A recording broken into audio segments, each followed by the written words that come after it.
here talking about long distance relationships. I want to ask Mommy, anyone could actually be just saying, what is long distance relationship? For starters, what would you define as long distance relationships?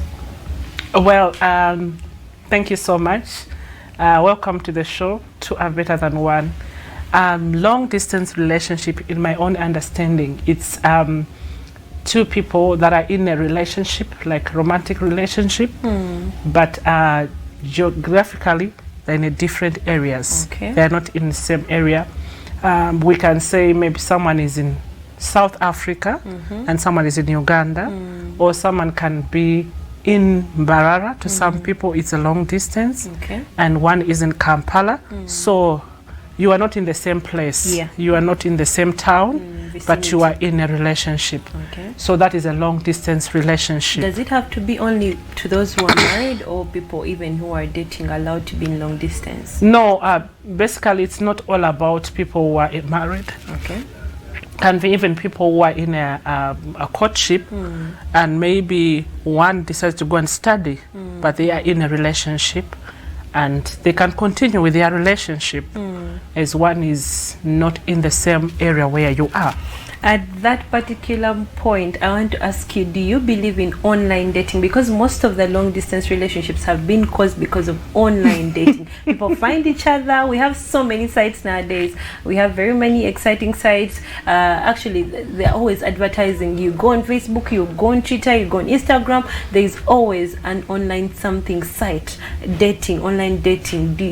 What's your take on online dating as a Christian? I think on this, I have to be open-minded, and not only what I think myself or what I think would work for me, because I've encountered people that have very beautiful testimonies that yet they were online dating. They met online. Yeah, personally as a person, myself, I might not really believe into that because that's not me, but some people it has worked for them. So I don't want completely to say online dating, I don't believe in it because I've never done it myself. But the people that I've encountered with, some it has worked for them, some it has not worked for them. So online dating, basically, I hear there are sites that are different websites. There are very many sites. And some tell you that there are even Christian sites that you, and when you go there, you describe yourself, what you believe in, and who you are, what kind of money you want, something like that. Of course, in our African culture, it's not really the best. It's not practical. It's not practical, and it's not really the best. We believe or maybe in eye contact. We believe we used to have an era in a man actually I'll start by saying we believe in a man pursuing a woman, and in this case it's like a woman is saying I'm available, and in a certain understanding, maybe because this is a .com generation, maybe you would say because of how we've been raised as a girl child, you have always to wait for a man to approach you. That's some of us how we are raised. I don't know, you a .com generation. That's how we're taught. Yes, that's how we're taught actually here. That a man has to pursue you, a man has to come after you, and a man has to prove himself really he's after you.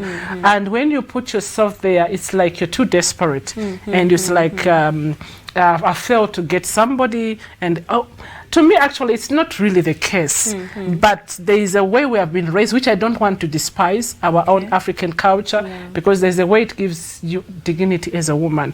There's a way it puts you there. But now I want to look on another side of the coin. Like the era has changed. Yes, exactly. Technology has come in, and the generation has changed. Most of the things have changed. Digital, digital. You're not in analog. People are about to give birth. Digital. I don't know how possible that is. So the things have changed. So we have to look also on the other side. But what I would say about it, the online dating has more disadvantages. What am I talking about? I'm talking about there is so much fake on the online dating. Fake partners. There is a risk. Some people they have risked their lives, but it goes back to if God has designed you that way, and God has said you will meet your man that way, or your woman that way. Yeah, what I would say is, in everything, pray about it. Pray about it. Life is not try and error. Life is in the hands of God. I believe that if you put God first in everything you do, and you pray about it, and you ask the Holy Spirit to guide you, He will lead you in the right direction. So I wanted to make myself clear that I might not, me personally as a person, supporting it, the online dating, because of course the risk that we have had, the way I was raised, but also on another side, you hear people who have testimonies about it, that has worked for them. What you can do is, number one, pray about it, allow the Holy Spirit to lead you, and don't over trust. Don't overtrust. Someone tells you, I'm coming from America. He has put a picture of a white man, yet he's a black man, and he's actually here in Uganda. Give you all this, sort of things, promising you air here and there, yet maybe he's even a thief. Mommy, you've reminded a con man, there was an incident I read on social media. It was actually on Facebook. A guy portrayed himself different, and he was a hunk. He was, the hunk. It's very, very possible. Bands, everything. So we have the gentleman coming, and he was short like a pygmy, and he was very dark. So the babe goes on a date and is like, baby, I'm seeing you, and the girl is like, oh my God, I fainted. She even fell in a pool. She's like, I could not believe it. This is a guy I was dating for 3 years. Like 3 years they've been dating, and she's never seen that guy. So the first time she's like, that's how challenging it is, the online dating. That's how challenging it is. Thank God that one was even a man. There are those who have dated even fellow women without them knowing that it's a woman. Some have dated fellow men without knowing he's a man. And the more risk is the sad part of it, if I choose to say, especially when it's involving money. There are those who are very good at milking money, making you as an ATM, and because maybe of desperation, you send in money. Why would you start sending money to someone you have never seen? Someone you have never seen, whether I'm talking to a she or a he, I'm talking to an old person or young person, you have never seen this person. So you also have to put in your wisdom. But like what I said, in everything, even if it's not on online dating, relationships, we should not take them for granted.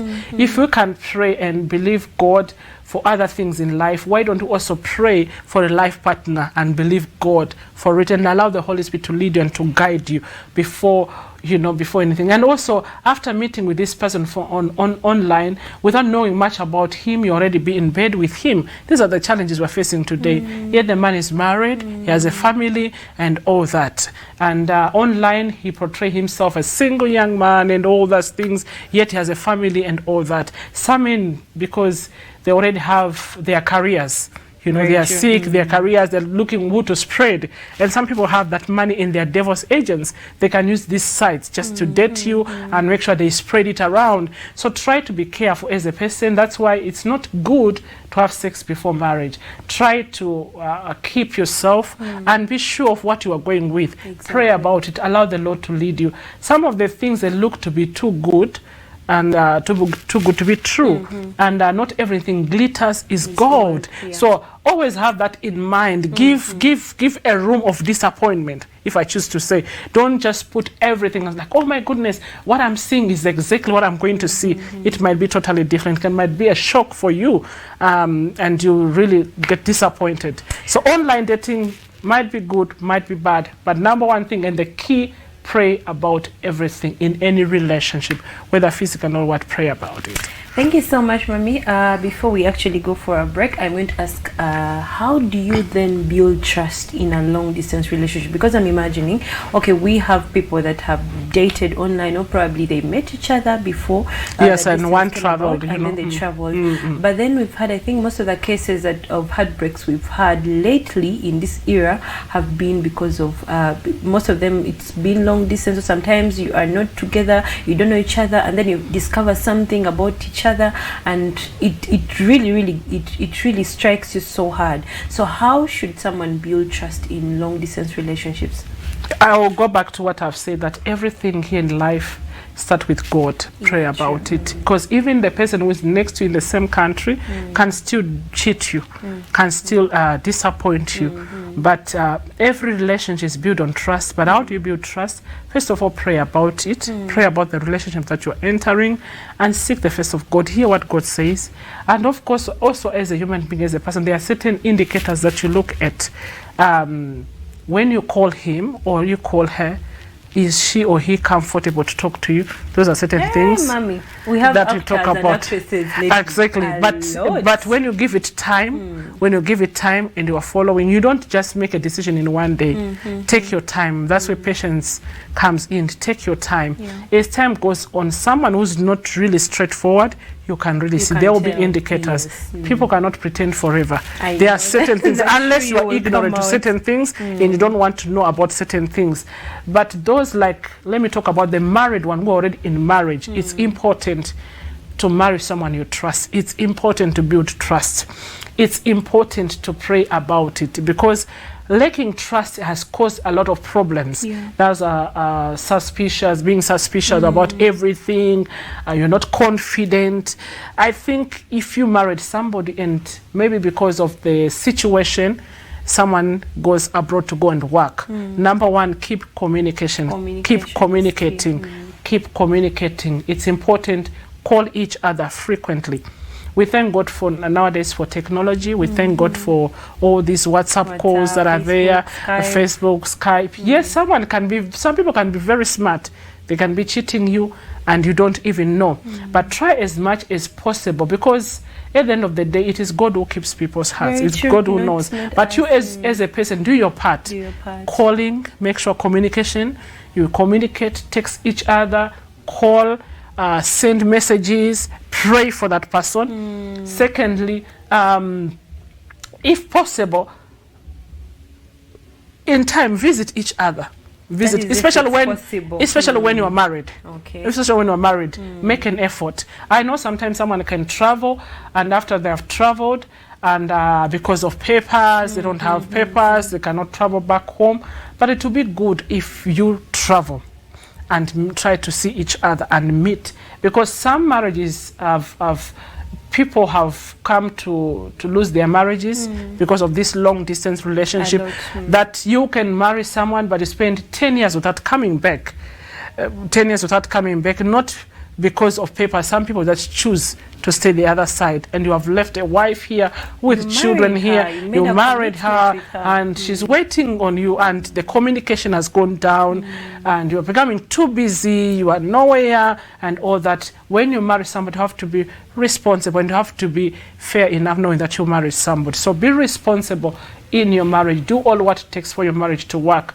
But we'll build trust. God, pray about it. Let God be the center of your marriage. But doesn't mean when you pray you will not pay attention to certain indicators. You have to pay attention to them. But also how to handle them matters a lot.